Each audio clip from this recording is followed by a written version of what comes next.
The federal government presented their budget this week. Lots of spending, a grocery rebate, and a future filled with pearly white teeth.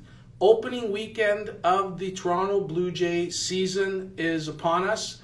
There's going to be a lot of excitement there, and probably the only place where there's going to be a lot going on to be happy about going into this summer. Folks, it's episode 124 of the Wise Old Owl Show. I'm Vince Gaetano, and this could be an abbreviated edition, seeing that the Blue Jays are playing their home opener as this live broadcast happens. So the federal budget happened this week. Our part-time finance minister, Krista Freeland, presented the budget, and it was full of spending. I believe we are going to see our deficit grow to $43 billion. She had forecasted $36.4 billion at the November update and landed at $43 billion. She does expect a shortfall of $14 billion instead of the $4.5 billion surplus it previously projected. Folks, not a good sign. A lot of spending. The NDP party, the New Dental Party, I'm going to call them, went hard with this coalition government to push the dental initiative. That seems to be the highlight. A lot of white pearly teeth, and there's nothing wrong with that. I think everybody should have dental care, and I'm not trying to make light of it, but the reality is that was the only thing that resonated. There is a grocery rebate in there, but folks, we are going more and more into debt, and there's no programs in place to build jobs, create new economies, so much other than the this critical minerals initiative, which is over, I think, 5 or 6 years. It just wasn't enough. Not many people were happy with it, and again, they took their hammer to those making over $300,000 in income. Their tax rates are going to go up significantly, and it is what it is. I will try to focus on the positive. It's opening day weekend for baseball.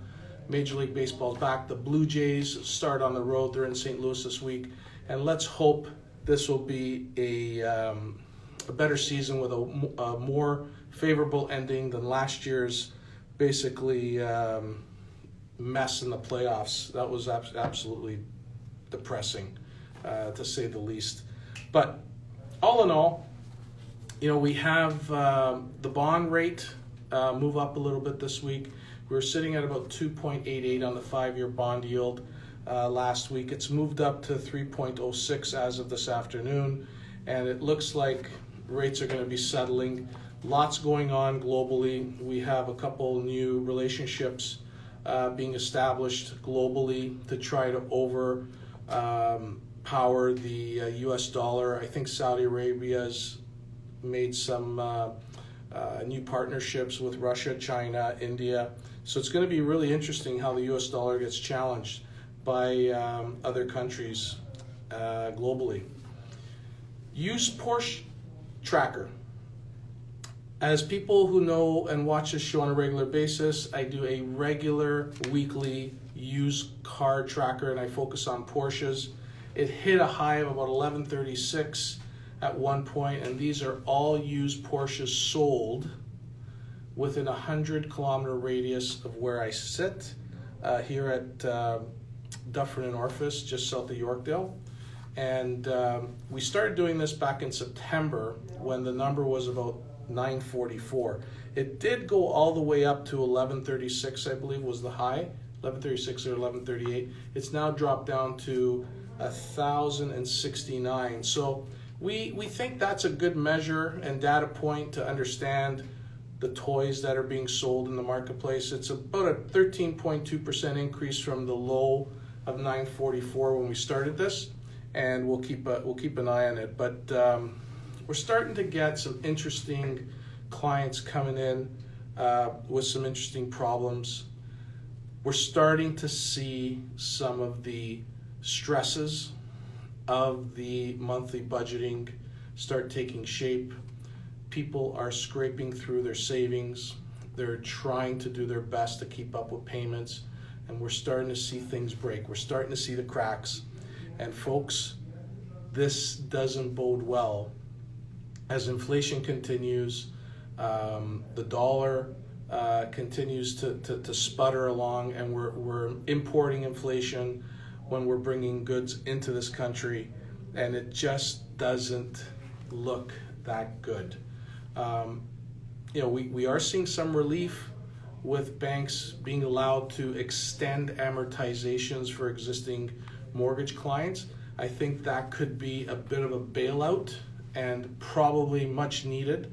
And when stuff like that happens, maybe banks are speaking to the government to say, we got bigger problems than most know about.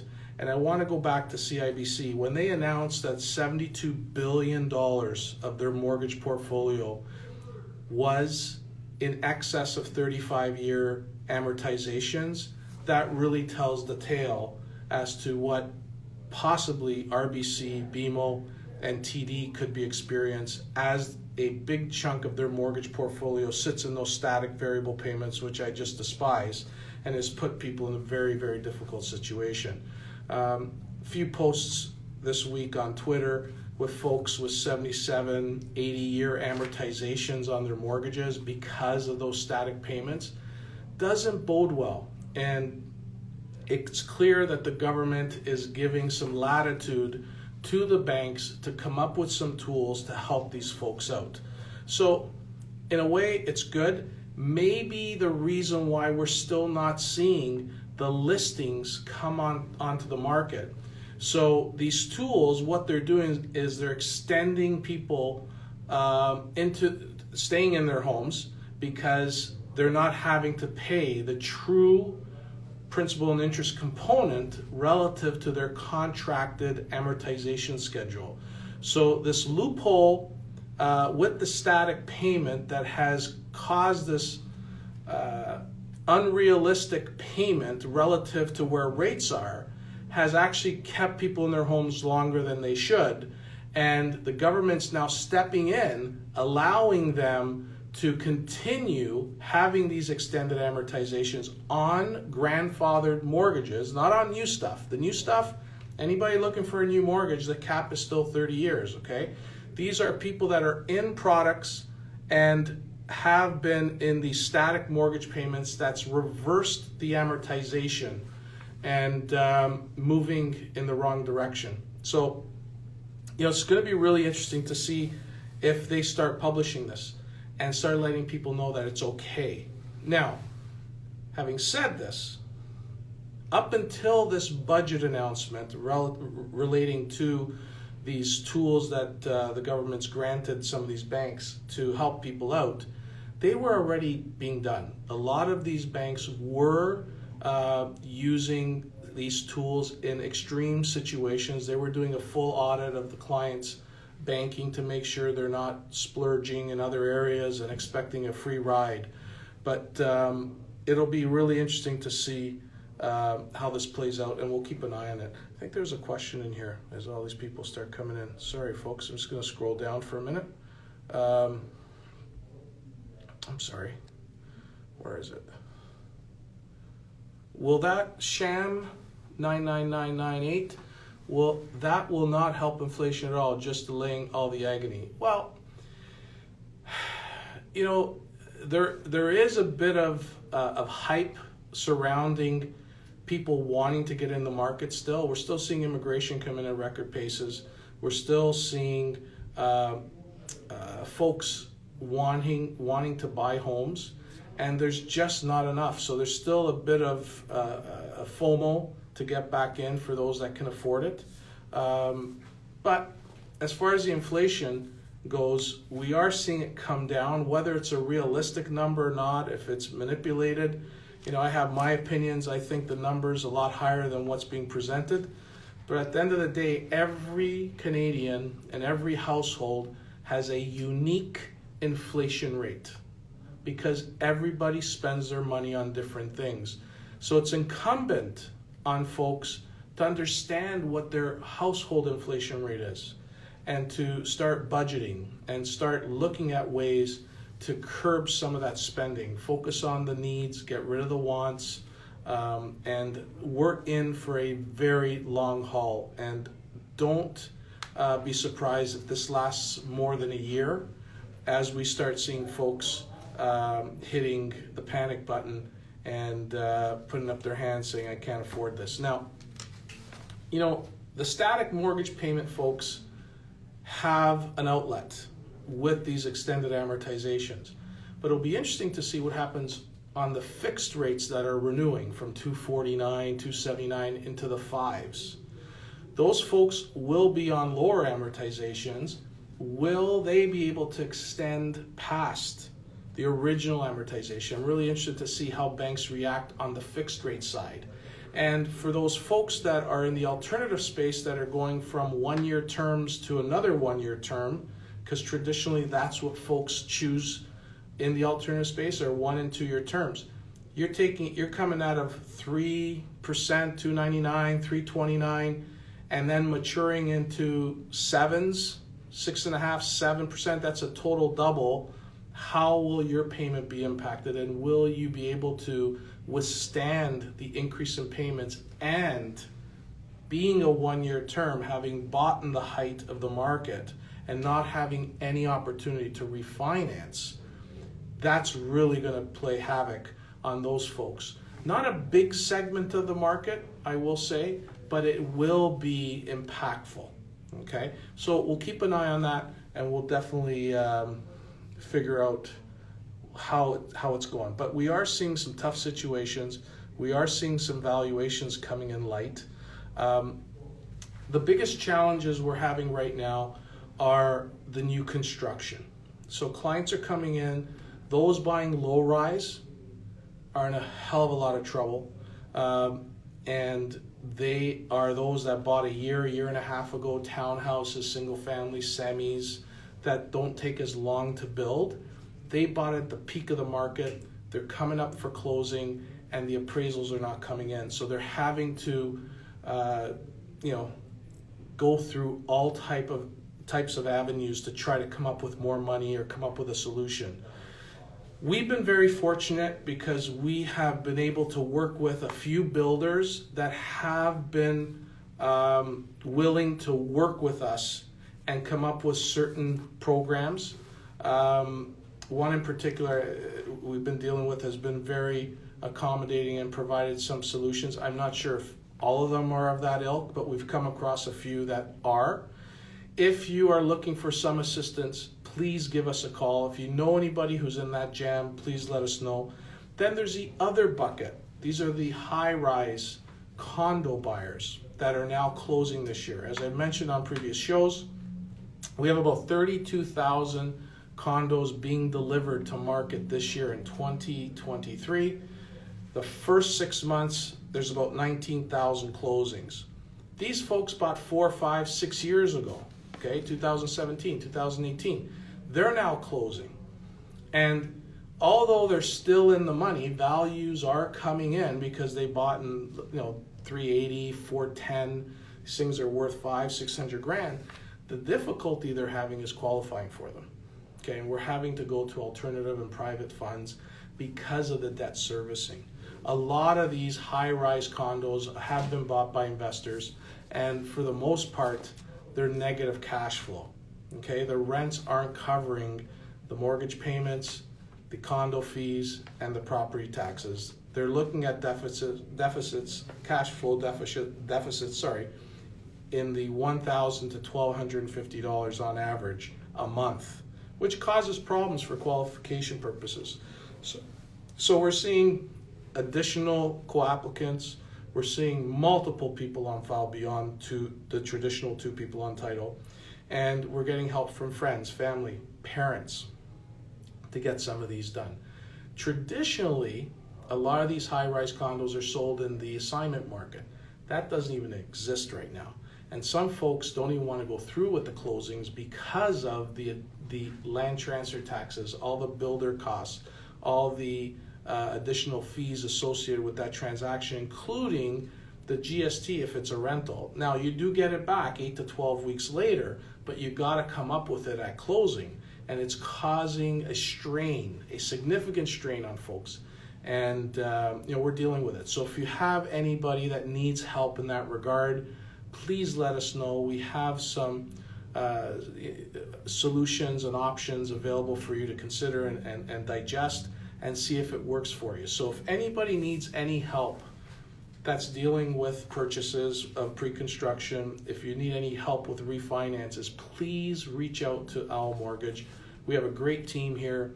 We're busy, but we're very empathetic to the situation, and we'll make sure we provide a few options for you to consider and digest so you can make the right decision for yourself and your family.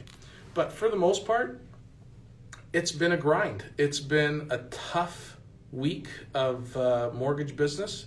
We're seeing some difficult situations, and it's just been trying to hold people's hands and get them through this difficult time. But we're here every day. We're working long hours, and we're making sure that we take one client at a time through the process and options available to them. Question from Realtor Silver: what are your thoughts on budget? Sorry, I missed the beginning. Well, listen, it's a lot of spending. We're seeing record debt. There's going to be a lot of bright white teeth in the future for this country where people will be smiling. We do need dental care, I get it, but not a lot of stuff there to help people that are struggling. Not really much there for housing affordability. I think the feds have just missed the boat on that. Like it's very difficult for me to take any budget seriously when you have a part-time finance minister. We are arguably in one of the most difficult economic situations of our time. And we have a part-time finance minister whose focus is the Ukraine. Now, granted, it's a big deal on a global scale, but we need to look after Canadians at home. We really need to look after the affordability issue, the financial markets, inflation. We need to figure out how to curb inflation quickly and effectively. And sadly, inflation always hurts those low-income folks because the high cost of staple foods and products impact those low-earning folks more than those that are rich. And I just think they missed the boat, and I think Canadians have to wake up and realize that we need a government that's looking after Canadians' interest. And the way we're going is not going to end well. I know there's a lot of unicorns, rainbows, and kittens in people's projected future, but I just don't see it, folks. I'm sorry. I just see the pain every day with what people are going through, what families are going through. It's very expensive to live in the GTA. People are running out of money before they run out of month, and they're just upside down cash flow, and that just doesn't end well. So people are having to uproot their families, having to go elsewhere. They're thinking about going back. We're starting to see job losses starting to creep into the dialogue.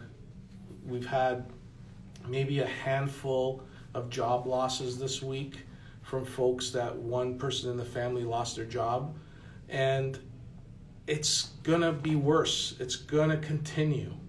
And I'm concerned about it. I really am, as a Canadian, as a local kid from Toronto. Not a kid anymore, but I grew up in Toronto. I just think it's just gotten out of reach for folks. And we just got to do a better job of helping those that need it the most. And I think all parties have to be on the same page of trying to get this right. There's too much divisiveness in politics today. I have no faith in it anymore. There's too many lies, too much bullshit, and not enough people being accountable to the taxpayer, to us. Okay? There's just too much shit going on, too much lying going on, and we're tired of it from all parties. All parties. Like, You got Jagmeet Singh, who's trying to go after corporate Canada, and he's wearing a Rolex watch. Like, give me a fucking break. Like, seriously? Like, come on. Who's he trying to fool? And I'm not trying to pick on anybody, but they're all full of BS, and I just think we need better leadership at all fronts. I think every party is a mess. I'm just not comfortable voting for anybody anymore because they just do a poor job. So look after your household. Look after your budget. Print off your bank statements. Print off your credit card statements. Go through it. Don't use your online banking. You can only see 4 or 5 transactions on your phone at a time. You need to print out these statements, go through them, and get rid of stuff you don't need. Focus on the needs. Get rid of the wants. Okay? Not sure if you have... What would you guess the average mortgage amount is in the GTA? I'm going to say $650 or so.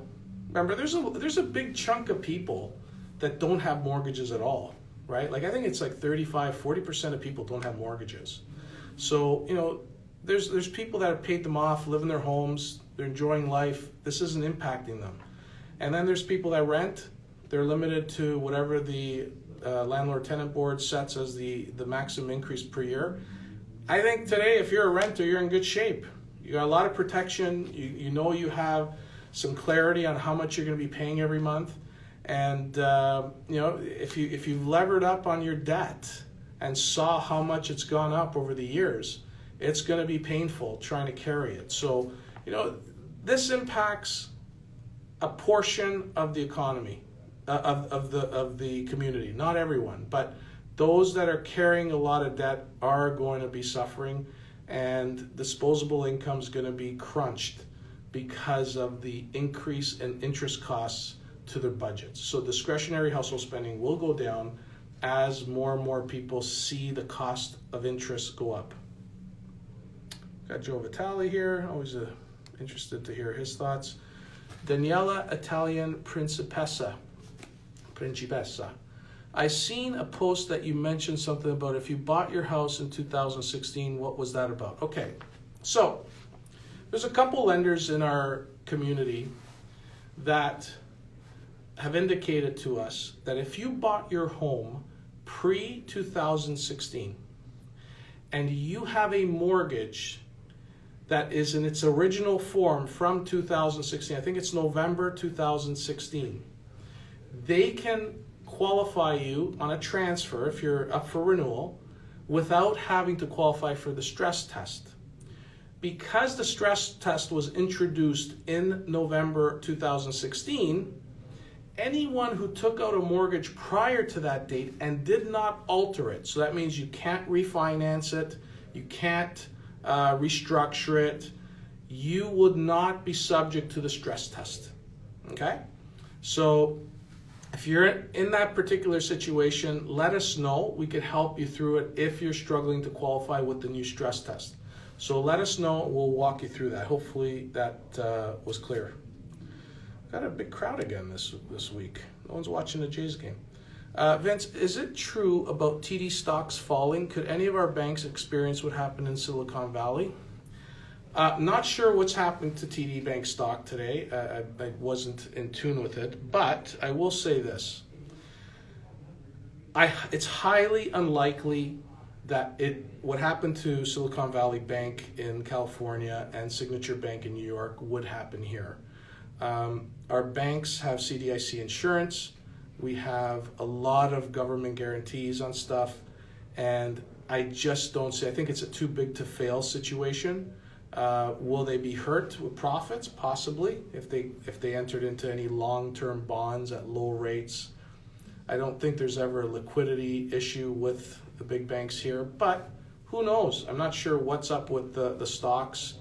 I think they just paid out a big lawsuit from 10-15 years ago down in the States for some fraud. I'm not sure if that has an impact on the stock price, but that happened last week or so I'm not sure if that's an impact, but I don't know. I'm not going to assume I do.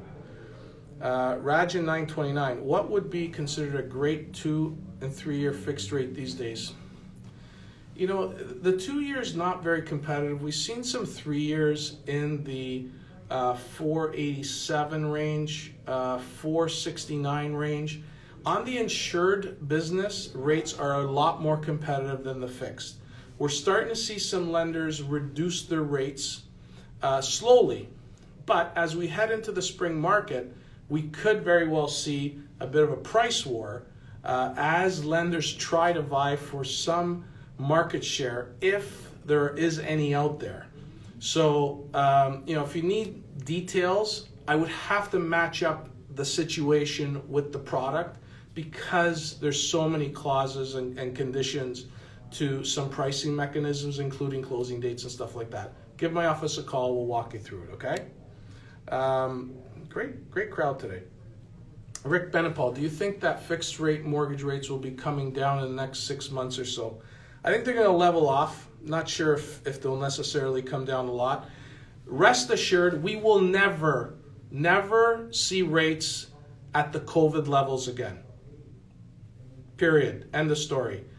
If I'm wrong, I'll come on here and I'll apologize to everybody. But if you're expecting fixed rates to get in the 1% or 2% anytime soon, you guys are dreaming. It's not going to happen. Okay? Okay. Got a good crowd today. You always tell like it is, Vince. Awesome. You're a true one. Thank you. Appreciate it. Big crowd today. Guys, I'm a big baseball fan, so I don't know. I'm having a hard time staying away from the Jays opener. Government guarantees, are we sure about that? Some mortgages they're backed by CMHC, so if there's a default on them, the bank gets bailed out. And a lot of mortgages that have been on the books prior to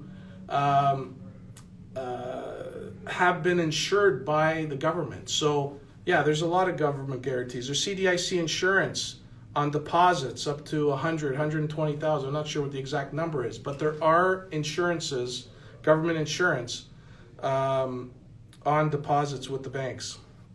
Dave Francisco, hey Vince, another great show. Thank you. As an investor, I'll be selling one of my properties in May, June. I agree with you. I don't like the future outlook. Things will get tougher. Appreciate the comment. Thank you. Thank you. Thank you. A lot of folks here today. Okay, so we're hitting the half an hour mark. I want to thank everybody for tuning in today. I really appreciate all the feedback and the comments. I do want to say this, and I want to leave you this with this thought. Be kind. There's a lot of people that are going to be struggling. I say this every week. Show your support. Buy them a drink. Buy them a meal. Treat them fairly nice. You don't know who's suffering out there, and a lot of people aren't necessarily eager to talk about it. So if you have the opportunity, you have the wherewithal to help somebody out, please do it. Could be a friend, a family member, could be a work colleague. Everybody is going to be struggling in one way or another, some more than others, as we deal with this economic situation. So just do your part. If you could do that, it would make me very happy, makes me come back every week. I hear a lot of good feedback from the followers and viewers, and I really appreciate it. I do this for you guys. I appreciate the content or the comments that you provide me, and I try to get to every DM as quickly as I can. But if you do need any help with your mortgages, your financing, you need a small private mortgage of any type, please give our office a call. We'd love to help out and try to get you on your way and get you back on track. So thanks for tuning in. Appreciate it. Have a great weekend. Take care.